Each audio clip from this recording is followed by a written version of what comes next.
பீமன் உறவுகளுக்கு வணக்கம். எப்பவும் பொழுது நம்மளுடன் இணைந்திருக்கிறார் சோதிடர் ஐயா ரவி பாண்டி அவர்கள். இவர்கிட்ட இன்னைக்கு நம்ம கேட்கக்கூடிய ஒரு சில கேள்விகள் என்னன்னு பார்த்தீங்கன்னா, இந்த தமிழக வெற்றி கழகத்துடைய ஆட்சி எப்படி போயிட்டு இருக்கு, அவங்க சொன்னது என்ன செஞ்சது என்னங்கிற ஒரு தலைப்பு பற்றி தான் நம்ம இப்போதைக்கு வந்து பேச போறோம். இந்த ஒரு கலந்துரையாடலுக்கு ஐயாவை நான் வரவேற்கிறேன். ஐயா வணக்கம். பீமன் வலைவொலி சார்ந்த நேயர் அனைவருக்கும் வணக்கம். இந்த பீமன் வலைவொலியில் இருக்கின்ற நேயர் அனைவரும் பீமன் வலைவொலிக்கு ஆதரவு தாருங்கள். அந்த பெல் என்கிற பட்டனை அழுத்தி மேலும் உறுப்பினராக சேருங்கள். ஐயா உங்களுடைய கோரிக்கைக்கு மிக்க நன்றி. ஸோ பீமன் வலைவொலிக்கு எல்லாரும் சப்போர்ட் பண்ணுவாங்க, இந்த காணொலியை ஹைப் பண்ணி ஆதரவு தெரிவிப்பாங்கன்னு வந்து நினைக்கிறேன். ஐயா நான் வேகனே ஆரம்பத்தில் சொல்லியிருந்த மாதிரி, விஜய் அவர்கள் வந்து பதவியேற்ற உடனேவும் பெண்கள் பாதுகாப்பு தான் இருக்கிறதே ஒரு முக்கியமான விஷயம், திமுக ஆட்சியில வந்து அதை வந்து செய்ய தவறிட்டாங்கன்னு ஒரு பெரிய குற்றச்சாட்டாவே வச்சு பேசியிருந்தாரு. ஆனா இந்த 10-15 நாட்கள்ல இந்த குற்றத்தினுடைய எண்ணிக்கைகள் வந்து கட்டுக்கடங்காத அளவுக்கு நிறைய நடக்குதுங்கிறது மனசுக்கு சங்கடமான ஒரு விஷயமா. 80 வயசு மூதாட்டில இருந்து 10 வயசு சிறுமியில இருந்து காது கேட்காத ஊனமுற்ற ஒரு பெண்மணியில இருந்துன்னு சொல்லிட்டு காதுக்கு கேட்க முடியாத மனசுக்கு சங்கடமா இருக்கக்கூடிய நிகழ்வுகள் நடந்துட்டு இருக்குங்க. அதுக்கான தண்டனைகளோ அதுக்கான நடவடிக்கைகளோ துரிதப்படுத்துறாங்களா இல்லையாங்கிறது நமக்கு தெரியல. ஆனா இது சம்பந்தப்பட்ட விஷயங்கள் எதுவுமேவும் இப்ப இருக்கக்கூடிய முதல்வர் வந்து வாயை திறக்க மாட்டேங்கிறாரு. அவர் ஏதாச்சும் சொன்னார்னா ஒரு ஆறுதல் இருக்கும், பட் அவர் ட்வீட்டுங்கிறாரு. உங்களுடைய நிலைப்பாடு என்னங்க? விஜய் அவர்கள் வந்து முதல்வர் ஆனது வரைக்கும் விஜய் ரசிகர்களுக்கு சந்தோஷம், விஜய் ரசிகர்களுக்கு தான் சந்தோஷம். தமிழ்நாட்டில் இருக்கக்கூடிய வியாபாரத்துறை இருக்கக்கூடிய அரசு சார்ந்த நிறுவனங்கள், தமிழ்நாட்டில் உள்ள சுய தொழில் செய்யக்கூடியவர்கள் அனைவருக்கும் ஒரு மிகப்பெரிய ஒரு கொடுமையான அரசாக மாறும். ஆமா, ஏன் இவர்களுக்கெல்லாம் ஒரு கொடுமையான அரசாக மாறும் அப்படின்னு கேள்வி கேட்டீங்கன்னா, இவர் வந்து எந்த முடிவையும் சரியாக செய்ய முடியல. அவருடைய ஆக்டிவிட்டிஸை பார்க்கும் பொழுது தெரியுது. எப்படி தெரியுது? தன்னுடைய முடிவை எடுத்து சட்டசபையில பேசணும், ஆனா தன்னுடைய முடிவை எடுத்து பேசுவதற்கு அவருக்கு வழி இல்லையா? தெரியல. யாரோ எழுதி கொடுத்தத இவர் படிக்கிறார்.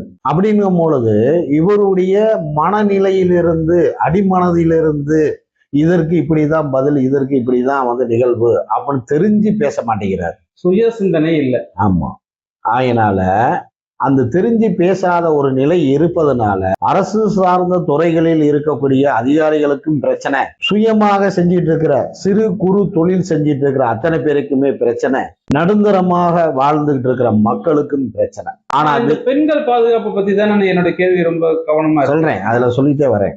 அவங்களுக்கு அப்படி ஒரு முடிவை எடுப்பதற்கே ஒரு இந்த துறை இந்த வழியில இருக்கிறவங்களுக்கு ஒரு முடிவை எடுப்பதற்கே இவருக்கு காலதாமதம் ஆகும் பொழுது பெண் சார்ந்த உணர்வை இவர் எப்படி வந்து மதித்து எப்படி இவர் ஒரு சட்டம் ஆக்குவார்?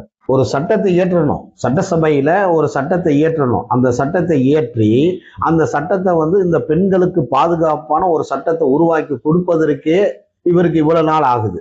வந்தவன முதல் வேலை அதை தான் செய்யணும். இந்த நம்ம சிவகாசியில இருக்கக்கூடிய ஒரு பெண் எம்எல்ஏ இன்னைக்கு தாவேக்கால இருக்காங்க. அந்த பெண் வந்து அவ்வளவு ஆக்ரோஷமா பேசினாங்க இன்னைக்கு இருக்கிற அந்த நேரத்துல. ஆமா, எம்எல்ஏ பெண்கள் அடிமையா அப்படின்னு அவ்வளவு பெரிய ஆக்ரோஷமா பேசின அந்த அம்மாவே இன்னைக்கு பொறுப்புல இருக்கு. ஏன் அந்த அம்மா வந்து விஜய் கிட்ட பேசி, முதல்வர்கிட்ட பேசி இந்த மாதிரி முதல் சட்ட திட்டங்கள் இப்படிதான் போடணும் அப்படின்னு சொல்லி பேச வேண்டியதுதானே? ஏன் இன்னை வரைக்கும் அதை பேச மாட்டேங்கிறாங்க?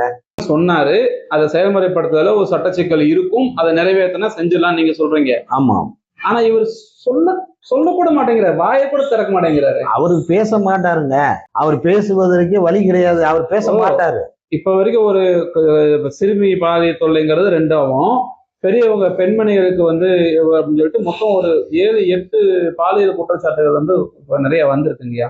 ஒரு தாவேக நிர்வாகியே போக்சோ வழக்கு கீழே வந்து இப்ப வந்து கைது செய்யப்பட்டிருக்காரு. இன்னொரு பையன் என்னன்னா, மது அருந்திட்டு 2 காதலர்கள் பின்னால ஃபாலோ பண்ணிட்டு போயிருக்காரு. என்னன்னு கேட்டா, முதலமைச்சர் உங்களை ஃபாலோ பண்ண சொல்லியிருக்காரு பாதுகாப்புக்காகன்னு சொல்லியிருக்காரு. அவர் மது அருந்திருக்காருங்க. இப்படி நிறைய காணொலிகள் வெளியே வருது.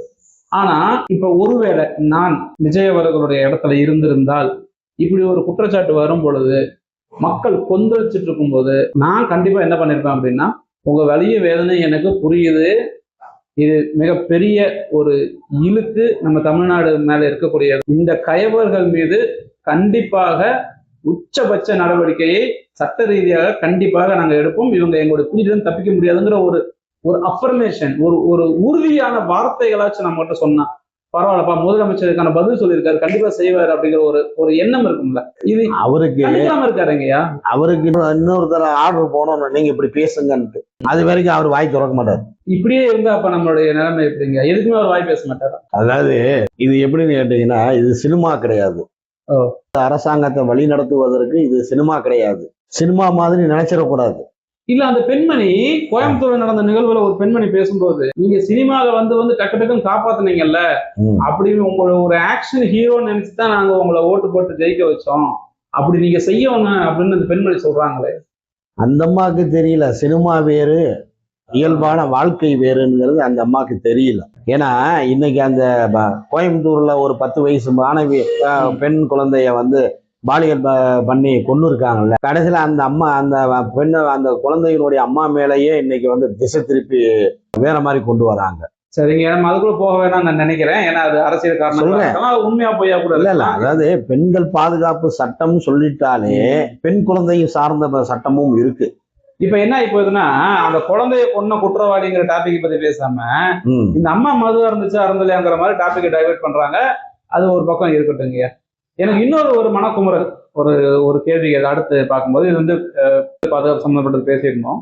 விஜய் அவர்கள் வந்து சொன்னதான் செய்யறாரா, இல்ல அவரு சொன்னது ஒண்ணு செஞ்சது ஒண்ணா இருக்கா? முக்கியமா இந்த மின் கட்டணத்தை பொறுத்த வரைக்கும் 200 யூனிட் இலவசம் சொல்லிட்டு அப்புறம் திடீர்னு அறிவிக்கும் போது 500 யூனிட்டுக்கு கீழே பயன்படுத்தி இருந்தாதான் 200 யூனிட் இலவசம் சொன்னதா இருக்கட்டும், இல்ல இப்ப அண்மையில விஜய் அவர்கள் இன்னைக்கு நேத்து சொன்ன விவசாயிகள் கடன் தள்ளுபடியா இருக்கட்டும், அதை பத்தி உங்களுடைய கருத்து என்னங்க? மின் கட்டணம் வந்து அவர் சொன்னது வந்து எல்லாமே வந்து ஒரு மாற்றம் தான். என்ன மாற்றம்? 200 யூனிட் எல்லாத்துக்கும் இலவசம்னாரு. அதுக்கு அடுத்தாப்புல என்ன ஆகி போச்சு, 500 யூனிட்டுக்குள்ளார எரிக்கிறவங்களுக்கு 200 யூனிட் இலவசம். 500 யூனிட் எரிச்சதுக்கு பின்னாடி 100 யூனிட் இலவசமா கொடுக்கப்படும்.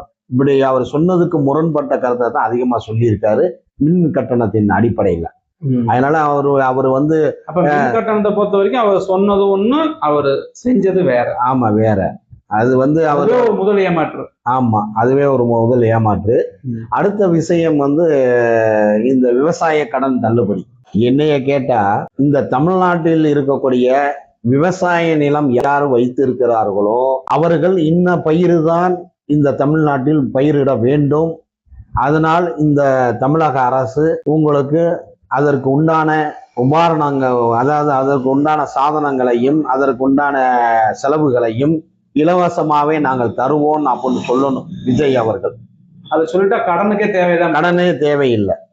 ஏன்னா இங்க வந்து நம்மளுக்கு தேவை வந்து உணவு பற்றாக்குறை இருக்கு. இன்னைக்கு எல்லாருமே உணவு சாப்பிட்டுட்டு இருக்காங்கன்னு சொல்ல முடியாது. அந்த அளவுக்கு வந்து ஏழ்மை நிலையில இருக்கிறவங்களும் இருக்காங்க, நடுத்தர நிலையில இருக்கிறவங்களும் இருக்காங்க, உயர் நிலையில இருக்கிறவங்களும் இருக்காங்க. அனைவருக்கும் உணவு தேவை. ஆனா இந்த சாதாரண கடற்கோடியில் இருக்காங்க பாருங்க, அவங்களுடைய பாடுதான் திண்டாட்டம். அதனால விவசாயத்துறைக்கு வந்து கடனே கொடுக்க வேணாம், அவங்களுக்கு தேவையான அனைத்தையுமே இலவசமாவே நீங்க கொடுத்து அந்த விவசாயத்தை வந்து மேலும் செய்யணும். உங்களுடைய திட்டம் சிறப்பு. ஆனா இப்ப இவர் செஞ்ச செயல் மேல நமக்கு கருத்து முரண்பாடு இருக்கு. அதுதான் அந்த கருத்து முரண்பாடு தான். கடன் தள்ளுபடி பண்றாரு. என்ன கடன் தள்ளுபடி பண்றீங்க? ஆமா, வர்றதுக்கு முன்னால நாங்க 5 ஏக்கருக்கு கீழே இடம் வச்சிருக்கிறவங்க எல்லாத்துக்கும் நாங்க விவசாய பயிர் கடனை தள்ளுபடி செய்வோம்னு சொன்னாரு. ஆனா இப்ப வந்து திடீர்னு சிறு தொழிலாளர்கள் விவசாயிகள் 50,000 ரூபாய் ஆகிட்டாருல. அதான் 50,000 ரூபாய்க்கு கீழே வாங்கியிருந்தா மட்டும்தான் தள்ளுபடிட்டாரு. இப்ப 50,000 ரூபாய்க்கு மேல வாங்கினவங்க நிலவரம் பிளஸ்.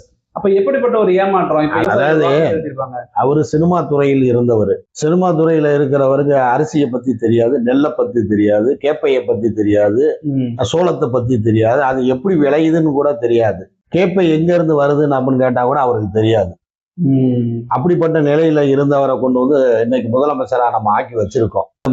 முதலமைச்சர் வந்து இந்த சட்டத்திட்டத்தின் அடிப்படையில விவசாயிகளுக்கு 50,000 ரூபாய் தள்ளுபடின்னு சொல்றதுக்கு முன்னாடி யோசிக்கணும். ஒரு ஆபீசர் சொல்றாரு அல்லது கூட இருக்கிறவங்க ஒண்ணு சொல்றாங்கன்னு அப்படிங்கிறதுக்காக ஒரு சட்டத்தை வந்து அறிவிக்க கூடாது. ஒரு திட்டத்தை வந்து இப்படி நான் செய்யறேன்னு சொல்லி அறிவிக்க கூடாது. முதல்ல அவருக்கு தெரியணும் விவசாயத்தை பத்தி என்னன்னு அப்படின்னு தெரிஞ்சாதான் இதுல வந்து நல்லது எது கெட்டது எதுன்னு தீர்மானம் பண்ண முடியும். அவருக்கு அந்த விவசாயத்துறையை பத்தி ஒண்ணுமே தெரியாது. அவர் வந்து 50,000 ரூபாய் தள்ளுபடின்னு சொல்றது வந்து அதுவே யாரோ ஒரு ஆள் சொன்னதை தான் அவர் திருப்பி சொல்லியிருக்காரு. பெரிய ஒரு ஏமாற்றமா இருக்கு. அப்படிங்கிற பட்சத்துல இப்போ விஜய் அவர்களுக்கு வாக்கு செலுத்தினவங்களோட மனநிலை எல்லாம் எப்படி இருக்கும்? நான் என்ன சொல்றேன், ரசிகர்கள் இந்த தமிழ்நாட்டில் ரசிகர்களை விடுங்க, இந்த தமிழ்நாட்டில் வந்து ரசிகர்களவே விடுங்க, பத்தின விஷயத்தை பார்த்து வாக்களிச்ச விவசாய மனநிலை எப்படி இருக்கும்? அவங்க மனநிலை என்ன இருக்கு, ஏமாந்துருப்பாங்க. விவசாயிகள் இந்த பயிர் கடன் தள்ளுபடி ஆகும், நம்ம கடன்ல இருந்து மீட்டு வந்துருவோம், மறுபடியும் இந்த விவசாயத்துக்கு வந்து இந்த அரசாங்கம் வந்த புது அரசாங்கம் விவசாயத்திற்கு ஏதாச்சும் ஒரு நல்ல நிலையை உருவாக்கி கொடுக்குங்கிற நம்பிக்கையில போட்ட மக்கள் அத்தனை விவசாயிகளுக்கும் ஏமாற்றம் தான். மக்கள் அதை உணர்ந்திருப்பாங்களா? கண்டிப்பா உணர்ந்திருப்பாங்க. சிறப்புங்க. இன்னும் பல கேள்விகள் கேட்கணுங்கிற மனசுல இருக்கு. ஆனா இப்போ இவர் வந்து நினைச்சது ஒண்ணு, நடந்தது ஒண்ணு, அதனாலே தவிக்குது தமிழ்நாடு கண்ணுங்கிற மாதிரி அது பாட்டு பாடணும்னு தோணுது. அதனால ஒரு பெரிய ஏமாற்றமான ஆட்சியாக தான் இப்போதைக்கு தொடக்கம் ஆயிருக்கு. தமிழ்நாட்டு மக்கள் இனிமேலாவது சிந்திக்கணும். சினிமா உலகத்திலிருந்து ஒருத்தரை தேர்வு செய்வதை நிப்பாட்டிக்கணும். ஏன்னா சினிமா உலகத்துக்கு வந்தவங்க அனைவருமே சம்பாதிக்க வந்தவங்க, கோடிக்கணக்கில் சம்பாதிக்கணும்னு அப்படின்னு வந்தவங்க வந்து சாதாரண மக்களுக்கு நல்லதை செய்யணும்னு நினைச்சு யாரும் வரமாட்டாங்க. அதனால இந்த தமிழக மக்கள் தான் முதல்ல வந்து திருந்தணும். என்ன திருந்தணும்? ரசிக மனநிலையில் உள்ள நிலை வந்து வேற, அரசியல்ங்கிறது வேற, அரசாங்கம்ங்கிறது வேற. இந்த அரசியல் சம்பந்தப்பட்ட அரசாங்கத்தை நிறுவனம் பண்ணுவதற்கு அரசியலை மக்களை நல்லா புரிந்து தெரிந்து இருக்கக்கூடிய ஒரு மனிதருக்கு தான் ஓட்டு போடணுமே ஒழிய சினிமா துறையில வந்து நடித்துட்டு போகக்கூடிய காசுக்காக நடிச்சுட்டு போனவங்களுக்கு ஓட்ட போட்டா இந்த நிலைமையில தான் நம்ம உட்காருவோம். சிறப்புங்க. இன்னும் ஒரு 5 வருஷம் ஆண்டு நம்மளுடைய தலையெழுத்து எப்படிங்கிறத இதோட வாழ்ந்துதான் ஆகணும்.